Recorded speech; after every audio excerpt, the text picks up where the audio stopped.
Hola, mis queridos hermanos y hermanas, bienvenidos. Hoy tenemos la continuación del estudio de la sección 88 de Doctrina y Convenios de Ven, Sígueme para el estudio individual y familiar.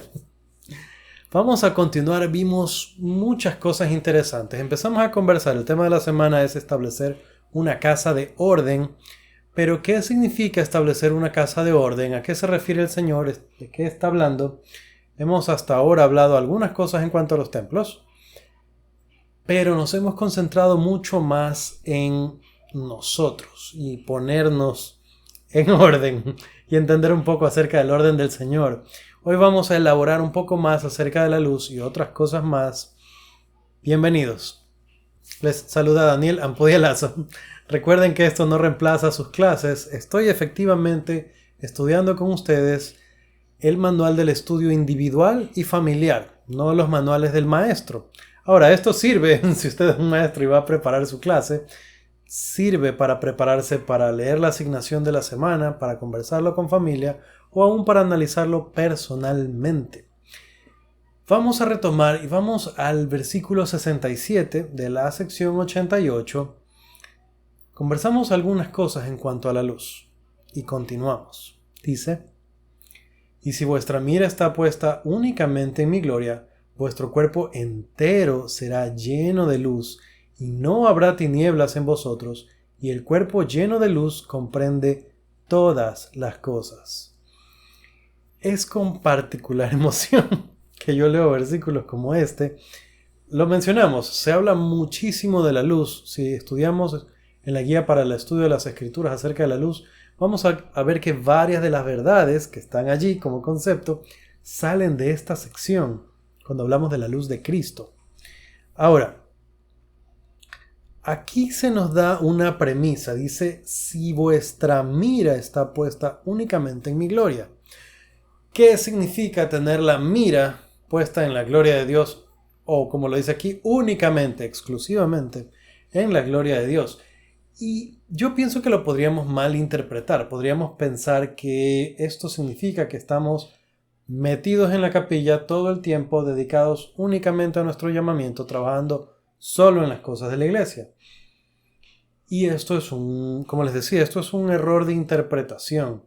La primera cosa y la más importante en nuestra vida, y esto es poner a Dios en primer lugar, va a ser siempre nuestra familia. ¿Por qué? Ya lo hemos hablado antes. Cuando estamos hablando de que el mandamiento más importante es amar a Dios por sobre todas las cosas y al prójimo como a nosotros mismos, hablamos que el prójimo es el que está en mi casa, mi familia, y a quienes yo debo cuidar. Especialmente estamos hablando de, obviamente, hermanos, de primos, pero yo estoy hablando especialmente del núcleo familiar: papá, mamá, hijos. Entonces, si yo estoy dentro de ese núcleo familiar, yo funciono como hijo, mis hermanos y mis padres son mi prójimo, primeritos, y son los que debería estar en primer lugar. Ahora, poner a Dios en primer lugar o amar a Dios por sobre todas las cosas se va a representar en el cuidado que yo tenga de mi familia. ¿De qué me serviría a mí ser el hermano más popular de mi barrio? El que está en todas las cosas, el que siempre está ayudando, el que se queda hasta el final limpiando la capilla y recogiendo las sillas. Si en mi casa hay tinieblas, si en mi casa no conocen a esta persona igual como se lo conoce en la capilla, como el que ayuda a todos, como el que está ahí para bendecir, para ayudar, para empujar con el resto, para hacer lo que hay que hacer. Si en mi casa no me conocen como el que ayuda, como el hombro para llorar, la persona que puede consolar, si el que está ahí cuando nos necesita. Si yo no soy eso en mi casa, ¿de qué me sirve ser eso en la capilla? Y esto lo digo no para criticar a una persona o a otra o para ser juez y condenar personas. Lo estoy diciendo como una reflexión personal, y lo digo porque en una época de mi vida, cuando yo estaba relativamente recién casado, tenía pocos años de matrimonio, y mi esposa y yo teníamos un niño solamente, un niño pequeño, bebé. Yo era consejero al obispo. Y hubieron muchas ocasiones en las que yo tenía que estar tarde en reuniones o por mi lado, inclusive visitando hermanos, estar en muchas cosas aquí y allá. Y fue un tiempo en el que la relación con mi esposa decayó porque yo no estaba ahí para ella. Porque en el momento en que ella tenía un bebé pequeño no tenía la ayuda de la persona que se había comprometido a hacer su todo para siempre. Entonces, son cosas en las que uno reflexiona años después, son cosas en las que uno trata de ayudar. Ahora, no estoy diciendo que no sirvamos en la iglesia, no estoy diciendo que rechacemos llamamientos, no estoy diciendo que los obispos son malos o los obispados son malos o que las presidencias destacan, que son típicamente llamamientos muy exigentes que requieren de mucho de nuestro tiempo. No estoy diciendo que sean malos, lo que estoy diciendo es que no deberíamos permitirnos que nuestro llamamiento nos absorba a tal forma que mi cuerpo es lleno de luz en la capilla, pero es tinieblas en la casa. ¿Qué significa entonces tener puesta la mira en la gloria de Dios? Yo no voy a llegar a la exaltación sellado a mi barrio. Yo no voy a llegar a la exaltación sellado a mi estaca. Yo no voy a llegar a la exaltación sellado a mi quórum. Hay que trabajar en la estaca, hay que trabajar en el barrio, hay que trabajar en el quórum. Pero la primera persona de mayor importancia en todo el mundo va a ser con la que yo me sello. Y si yo tengo los ojos puestos únicamente en la gloria de Dios, la mayor parte de mi tiempo, de mi corazón y de mi intención está para esa persona. Ahora, no hay que olvidar una parte súper importante. Esposo y esposa juntos son la misma cosa para sus hijos. Yo y mi esposa juntos, la cosa más importante del mundo van a ser nuestros hijos.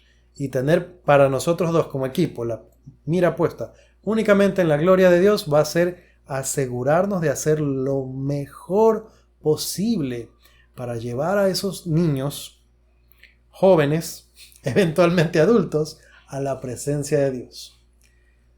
Tú me los diste, herencia de Jehová son los hijos. Aquí están. Ahora, el cuerpo lleno de luz entiende todas las cosas. Hablamos bastante de eso en el video anterior, en la primera parte, y aquí se ratifica una vez más. Hacia un lado las tinieblas. Cuando empezamos a entender, empezamos a tener luz. Cuando empezamos a tener luz, empezamos a entender. Son una cosa, son la misma. Y como lo dijimos, esto nos toca ver, observar. Hemos estado hablando de la familia. Yo debería observar cómo está mi esposa. Yo debería observar cómo están mis hijos y estar pendiente de ellos. Vamos a el versículo 69.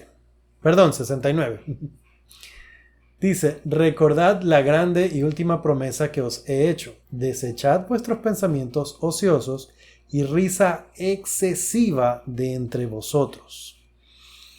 Les he dicho varias veces en el video anterior y creo que lo voy a decir en este también. Este versículo me puso a pensar, esta sección ha sido maravillosa, ha sido de mucha reflexión y de pensar en muchas cosas. ¿Qué significa esto de pensamientos ociosos y risa excesiva? El Señor me manda a deshacerme de ellos. ¿Qué son? Lo estuve pensando, incluso estuve mirando fotos porque se me vinieron recuerdos a la mente y empecé a revisar mis fotos en el teléfono, a mirar y mirarlos para tratar de distinguir esta risa excesiva de otras cosas en las que yo estaba pensando. ¿Qué determina qué es risa excesiva? ¿Y qué determina qué es un pensamiento ocioso? ¿Y por qué digo qué determina? Es porque no es malo descansar, no es malo ir al cine. Si yo voy al cine en alguna ocasión, no seré condenado por ocioso.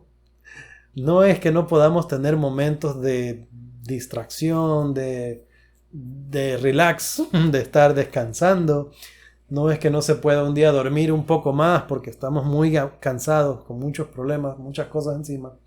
Pero ¿qué significa esto de desechar pensamientos ociosos? Para entender estas cosas un poco mejor podemos ir a las notas al pie en ocioso y en risa y ver con qué escrituras se están comparando. Y en ocioso, por ejemplo, aparece Mateo 12:36. Mas yo digo que toda palabra ociosa que hablen los hombres, de ella darán cuenta en el día del juicio. Palabras ociosas.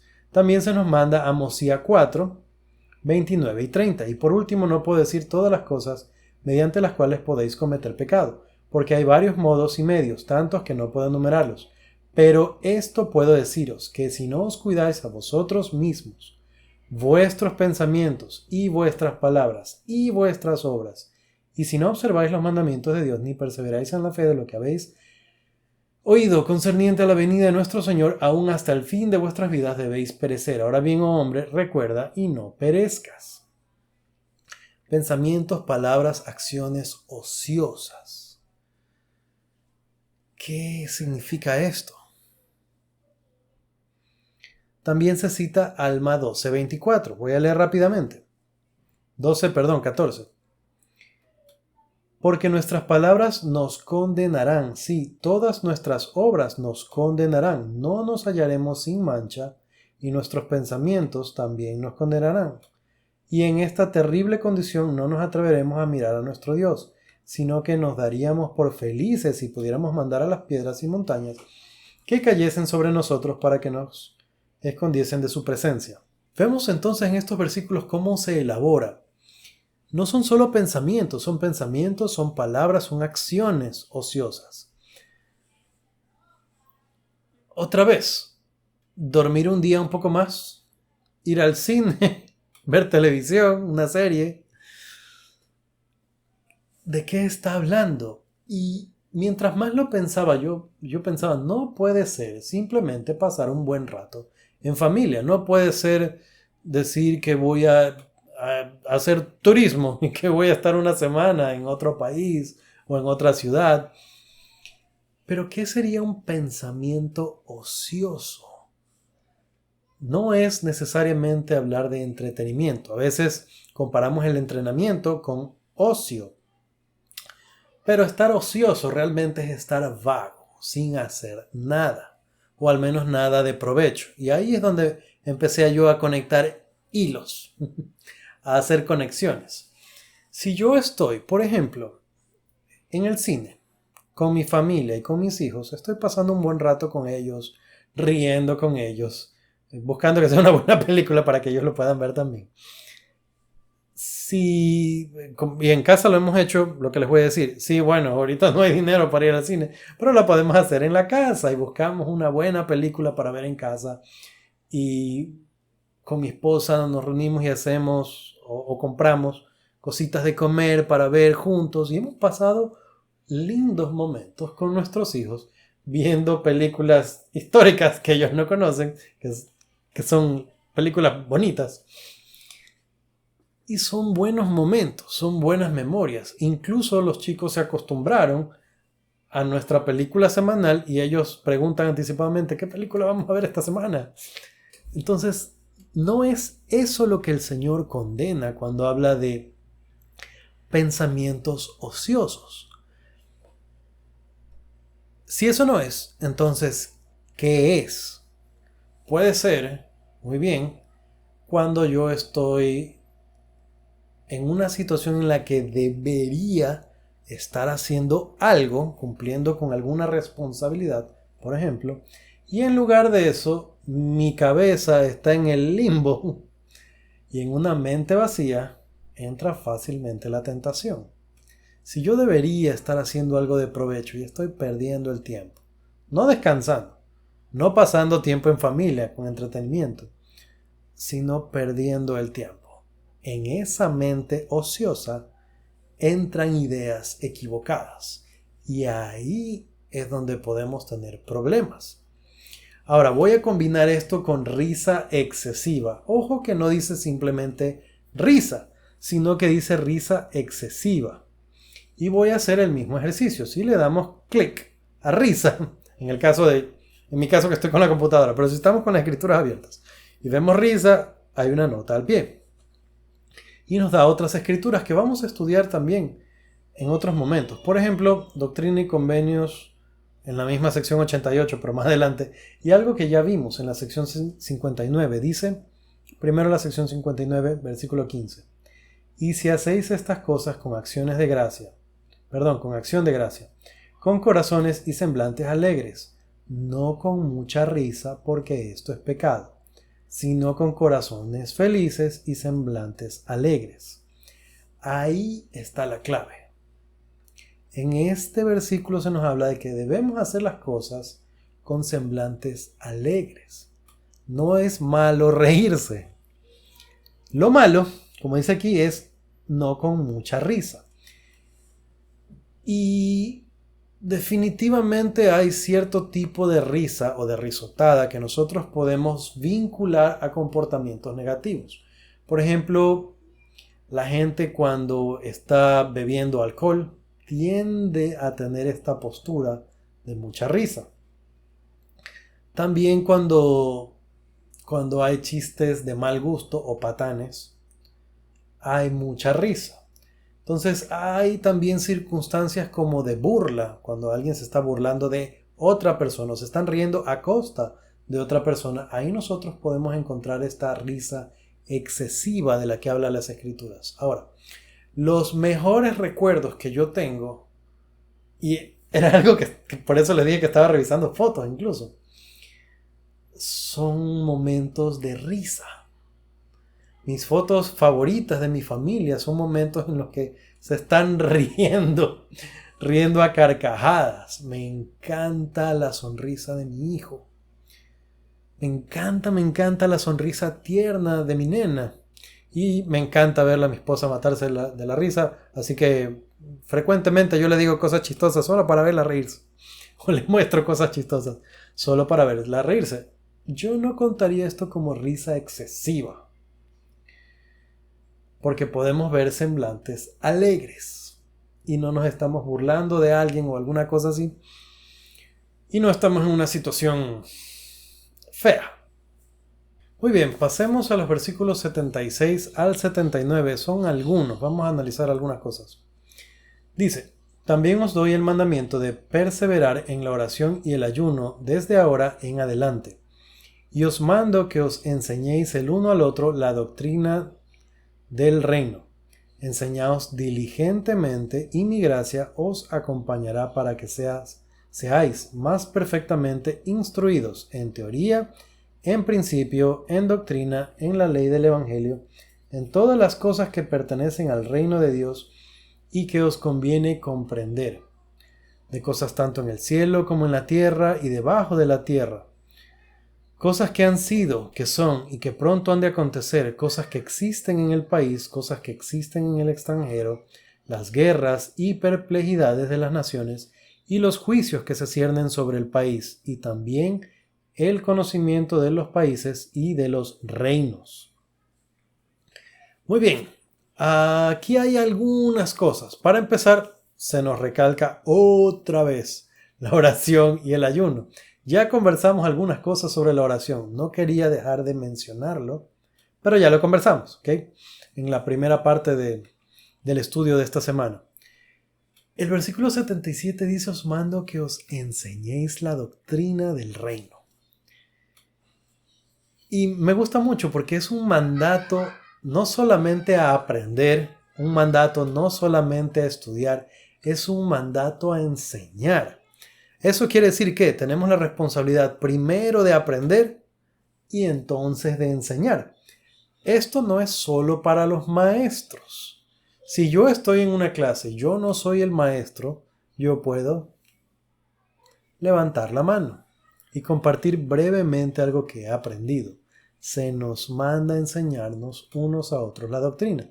Si yo visito a otra persona, yo no le digo simplemente, hermano, lo que usted tiene que hacer es esto, sino que uso las escrituras y no le digo lo que debe hacer, sino que le digo lo que el Señor ha dicho.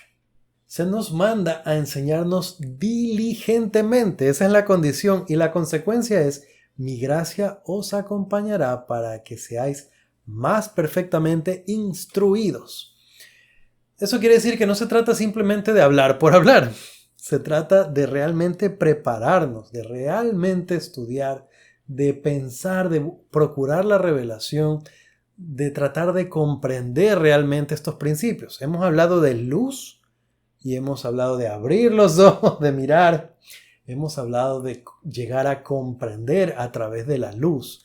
Debemos hacer estas cosas de las que venimos hablando, el video anterior y este, con diligencia. Algo más, es que aquí habla de que tenemos que aprender, y como les dije, como lo venimos diciendo hace mucho tiempo, para Dios todas las cosas son espirituales.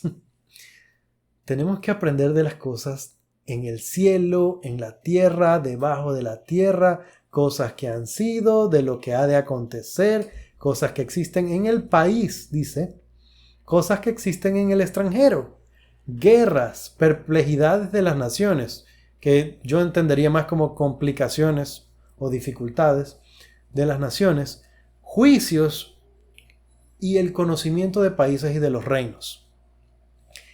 El Señor nos pide no solamente estudiar la doctrina y las escrituras, sino que nos manda a hacer cultos, a saber. Y esto me hace pensar en nuestra cultura actual. Estamos usando cultura de dos diferentes maneras. En la sociedad actual tenemos, no sé, yo no sé por qué, pero se celebra la ignorancia. Nosotros nos sentimos orgullosos de no saber. Y no sé por qué, pero es constantemente que uno ve chistes, bromas, memes en redes sociales en los que alguien se ríe porque no sabe. Y no es ocasión de tener vergüenza, sino de sentirse orgulloso de no saber. Es más, sentimos orgullo aún de que ni nos interesa lo que pasa en el mundo. Por muchos años yo dejé de ver noticias. Y lo hice porque me di cuenta que yo me la pasaba muy mal genio. Me daba mucha frustración y mucho coraje saber lo que estaba pasando. Yo recuerdo que era una época, estaba recién casado. Yo mientras me vestía en la mañana y me preparaba para ir al trabajo, prendía la televisión y veía las noticias. Y era todo el día con coraje, con fastidio y con frustración por las cosas que pasaban en mi país. Así que eventualmente lo dejé de hacer y vivía mejor, entre comillas, pero no sabía nada. Eventualmente me di cuenta que yo no estaba listo para votar, porque no sabía nada de ningún candidato. No les estoy diciendo que la política debe ser un asunto que debe ser nuestro tema favorito, nuestro hobby, pero Dios nos manda a hacer cultos en esta escritura y a saber. Entonces yo debería saber acerca de los países, saber acerca de otras culturas, o como dice aquí, lo que hay en la tierra, debajo de la tierra, las cosas que han sido, las que serán. Yo tengo que ser, o debería ser, sería bueno que seamos más cultos, que podamos hablar. Y yo sé que no todos podemos saber todo, pero hay ciertos asuntos que consideramos como cultura general y dentro de ello podemos encontrar intereses. Podemos saber un poco más sobre arte, podemos saber un poco más sobre historia. Yo admiro personas que saben sobre historia. Yo no era bueno con fechas, no era bueno con nombres, nunca fui así como que muy bueno en historia, pero me di cuenta que me gustaba la historia del arte y empecé a aprender más sobre eso. Me di cuenta que podía aprender más sobre cómo hacer una crítica a una película, aunque hay gente que me odia por eso. Y entonces nosotros podemos encontrar, y qué agradable que es mantener una conversación en la que nosotros podemos hablar sobre cosas que nos gustan y ser instruidos en esas cosas que son adicionales al Evangelio. Para alguien podría ser hablar de carros, para alguien podría ser hablar de relojes, para alguien podría ser hablar de producción audiovisual, como les decía, de historia del arte.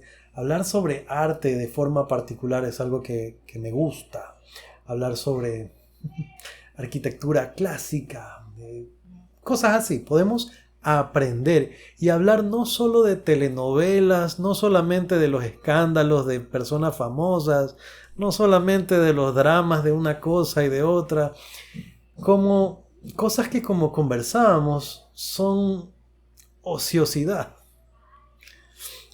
¿Qué me interesa a mí? ¿Qué famoso lo dijo? ¿Qué cosa otro famoso? Esas no son las cosas de las que habla la escritura que deberíamos saber, cosas de los países y cosas, no sé, me parece a mí tan lindo, por ejemplo, aprender sobre mitología escandinava, que fue algo que me interesó en una época, mitología griega y aprender sobre sus deidades y cómo ellos percibían y su cultura, aprender sobre la cultura romana, ver la ideología de sus líderes manifestada en el arte. Son cosas súper lindas. Por ejemplo, notar que en Grecia las esculturas tenían estas posturas relajadas y cómo los mismos artistas griegos enseñaron luego a los romanos que se volvieron al imperio y las esculturas de ellos eran un hombre así señalando porque eran militares y eran definidos y eran muy firmes. Entonces, he mencionado una cosita nada más, pero hablar de estas cosas puede enriquecer mucho nuestro entorno en lugar de estar hablando de qué hizo mi vecino y ni sabes lo que me contaron. Por si no se han dado cuenta, yo detesto el chisme, no me gusta. Pero bueno, hablando de risa excesiva, como lo habíamos estado conversando, y de ocio, de pensamientos ociosos, podemos llenar nuestra vida de cultura y del Evangelio. Pasemos al versículo 86 y vamos a leer luego algunos más. Dice, perseverad en la libertad mediante la cual se os hace libres. No os enredéis en el pecado, sino queden limpias vuestras manos hasta que venga el Señor. No tengo mucho más que decir sobre este consejo porque me parece que es muy claro. Perseverar en la libertad. ¿Qué nos hace libres? No enredarnos en el pecado. Sencillo. Sigamos, 88 al 90. Y después de vuestro testimonio vienen la ira y la indignación sobre el pueblo. Porque después de vuestro testimonio vienen el testimonio de terremotos que causarán gemidos en el centro de la tierra. Y los hombres caerán al suelo y no podrán permanecer en pie. Y también viene el testimonio de la voz de truenos y la voz de relámpagos y la voz de tempestades y la voz de las olas del mar que se precipitan allende sus límites. Y más adelante habla que toda la tierra y todas las cosas van a estar en conmoción.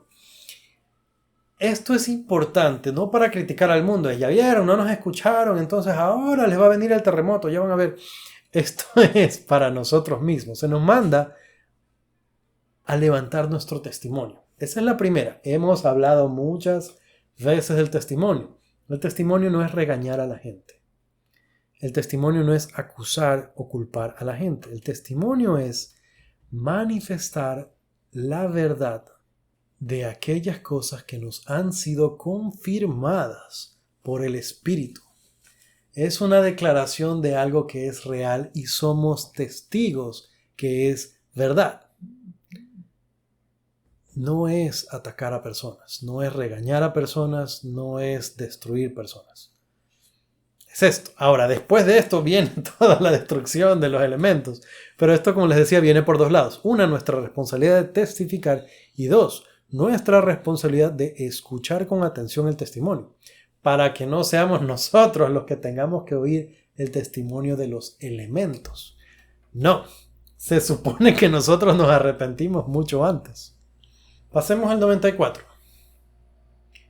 Y otro ángel tocará su trompeta diciendo, esa grande iglesia, la madre de las abominaciones, que hizo que todas las naciones bebieran del vino de la ira de su fornicación, que persigue a los santos de Dios, que derrama su sangre, la misma que se sienta sobre muchas aguas y sobre las islas del mar. He aquí, ella es la cizaña de la tierra y es atada en haces.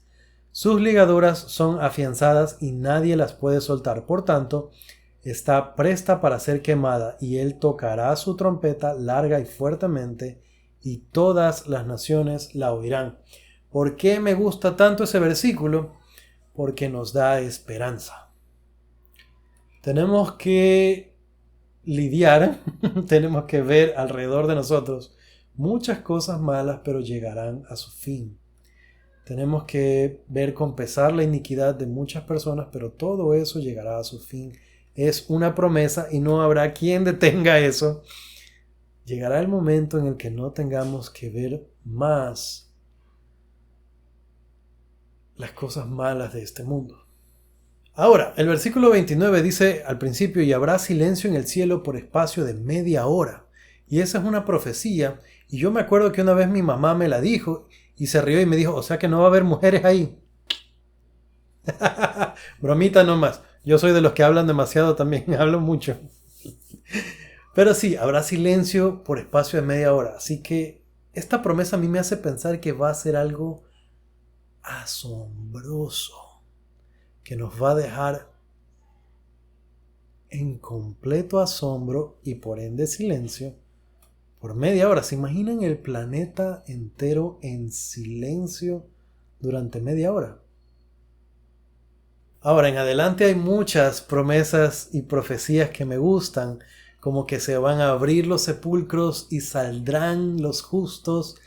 El versículo 98 tiene una frase que me gusta y es con la que empieza. Dice, ellos son de Cristo, las primicias, los que descenderán con él primero, y los que se encuentran en la tierra y en sus sepulcros, que son los primeros en ser arrebatados para recibirlo, y todo esto por la voz del son de la trompeta del ángel de Dios. Me causa particular emoción pensar que se va a llamar de varios lugares los ángeles que vengan del cielo, nuestros antepasados que saldrán de la tumba y nosotros todos a encontrarnos. Y la declaración, ellos son de Cristo. Esto es lo que tenemos en común. Generaciones pasadas que fueron fieles, aun los que no conocieron el Evangelio, que si lo hubieran conocido hubieran sido fieles, por quienes tenemos que hacer las ordenanzas. Nuestros antepasados, ángeles que van a venir, y nosotros todos juntos para recibir a Cristo, ellos son de Cristo. Qué lindo tener esto en común. Me hace pensar mucho en la comunidad que somos ahora, porque son bastantes de ustedes los que ven los videos. Como les decía, me da mucho gusto leer sus comentarios. Somos de Cristo. Versículos 118 y 119. Y por cuanto no todos tienen fe, buscad diligentemente y enseñaos el uno al otro palabras de sabiduría. Sí, buscad palabras de sabiduría de los mejores libros. Buscad conocimiento tanto por el estudio como por la fe. Organizaos, preparad todo lo que fuere necesario y estableced una casa, sí, una casa de oración, una casa de ayuno, una casa de fe, una casa de instrucción, una casa de gloria, una casa de orden, una casa de Dios. El versículo que da el nombre a todo el estudio de esta semana. Fíjense en lo que viene justo antes de eso. Otra vez se nos manda. No todos tienen fe, así que busquen diligentemente y enséñense unos a otros. Palabras de sabiduría. Para Dios todas las cosas son espirituales. Habla de buscar sabiduría de los mejores libros. Y habla de adquirir conocimiento tanto por el estudio como por la fe.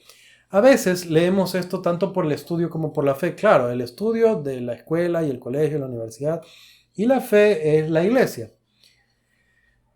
No es errada esta postura, pero a mí me gusta pensar más en el concepto de fe.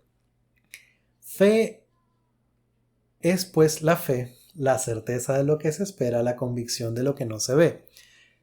Estudiar por el estudio significa tomar literalmente el libro. Estudiar con fe es pensar que ello me va a ayudar. O más bien, saber que eso me va a ayudar. Y se nos manda a estudiar y adquirir conocimiento de los mejores libros. Nosotros tenemos, les puedo decir yo, 3 de los 4 mejores libros del mundo. Si contamos a la Biblia, tenemos 4 de los 4 mejores libros del mundo. Ahora, el mundo entero tiene la Biblia. Nosotros tenemos la Biblia y el Libro de Mormón, Doctrina y Convenios, la perla de gran precio. Ahí tenemos un puñado de los mejores libros, pero no los únicos. Y en ese punto quería yo hacer énfasis, porque podemos nosotros estudiar cosas adicionales que nos van a ayudar a tener fe. Por cuanto no todos tienen fe, buscad diligentemente y enseñaos unos a otros. Y se nos manda a aprender, buscad palabras de sabiduría, otra vez, de los mejores libros. Libros de arte, como estábamos hablándolo hace un momento. Libros de historia, donde podemos aprender. Miren lo que pasó con este pueblo. Miren esta civilización, las cosas que hicieron y qué fue lo que pasó. Así hicieron y les fue muy bien, lo hicieron esto y les fue muy mal. De todas estas cosas podemos aprender y hay tanta riqueza cultural en nuestro mundo. Recuerdo yo, pasé Navidad pasada con mis papás y estábamos buscando con mi papá un regalo para mi mamá y estábamos que nos debatíamos entre este libro y este libro, eran libros de arte. Y le llevamos un libro de arte y mi mamá estaba encantada, hojeándolo y mirando las cosas y los detalles. Y mi papá y yo estábamos contentos porque le conseguimos un regalo bonito. Y la fascinación con la que mi mamá estaba observando ese libro me dio tanto gusto. Esta apreciación por las cosas buenas nos ayudan a tener fe. Y como les decía, para Dios todas las cosas son espirituales. Hablando de buenos libros, por ejemplo, podemos leer libros escritos por miembros de la iglesia, como Doctrina Mormona y otros buenos libros. El presidente Hinckley escribió libros, el presidente Monson ha escrito libros, El Milagro del Perdón es tal vez uno de los más famosos dentro de la comunidad de los miembros de la iglesia. Y son buenos libros, pero adicional a ellos hay muchos otros buenos libros también. Yo, por ejemplo, estoy leyendo este que me regaló mi esposa y estoy contentísimo porque llevamos poquito, estamos leyéndolo juntos, pero estoy encantado por las buenas cosas que estoy aprendiendo allí. Podemos encontrar riqueza en el mundo. Y no digo en lo mundano, no, estoy hablando de en nuestro hermoso mundo, en nuestro hermoso planeta, habitado por personas honorables, que nos pueden ayudar a tener mayor luz. Continuemos. 121. Esto está enlazado con algo que ya hablamos hace un rato. Por consiguiente, cesad de todas vuestras conversaciones livianas, de toda risa, de todos vuestros deseos de concupiscencia, de todo vuestro orgullo y frivolidad, de todos vuestros hechos malos. Conversamos ya de esto hace un rato. Cesad vuestras conversaciones livianas, de andar hablando de lo que hace otra persona, de qué le hicieron a la vecina, de qué le hizo la vecina al esposo y hablar de este y de aquello y de más allá. Y menciona como clave para entender qué es este exceso de risa del que hablábamos: concupiscencias, orgullo y frivolidad. Todos vuestros hechos malos. Ahí yo dije, ahí está la clave. ¿Cómo sé yo que la risa es mala? La risa que viene de concupiscencias, de orgullo, de frivolidad. ¿Cómo yo sé que mi mente está ociosa? Cuando en mi mente hay concupiscencias, orgullo y frivolidad. Cosas que no tienen valor. Cosas que el único valor que tendrían sería lo potente, que me hacen sentir, lo poderoso, lo chévere, superior, que me hacen sentir. Si mi mente vaga por ahí en estar imaginándome una condición en la que me dan honores y en la que yo soy el primero y en la que me dieron tributos, entonces frivolidad, orgullo y concupiscencia. No he hablado mucho sobre eso hoy, pero en una mente ociosa entra el pecado, que fue lo que dijimos, y ahí es donde entra la concupiscencia. Versículo 122. Nombrad de entre vosotros a un maestro, y no tomen todos la palabra al mismo tiempo, sino hable uno a la vez y escuchen todos lo que él dijere, para que cuando todos hayan hablado, todos sean edificados. De todos, y cada hombre tenga igual privilegio. Se nos mandó a establecer una casa de orden, una casa de Dios.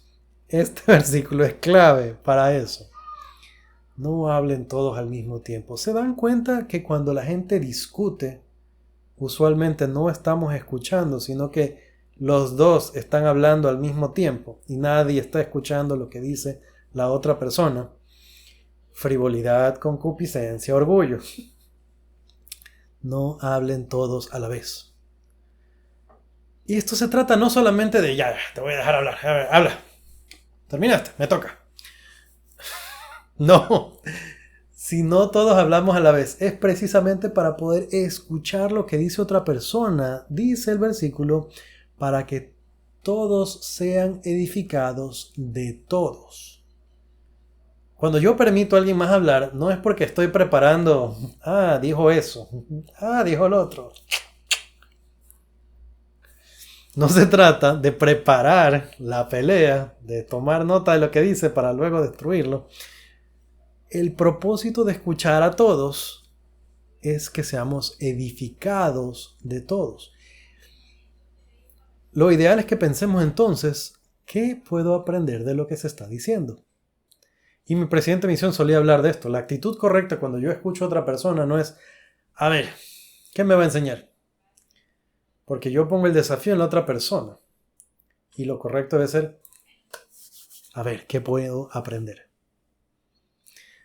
Es un cambio de actitud. En vez de desafiar a la otra persona a ver si es tan bueno que hasta me puede enseñar, me desafío a mí mismo. ¿Qué voy a aprender?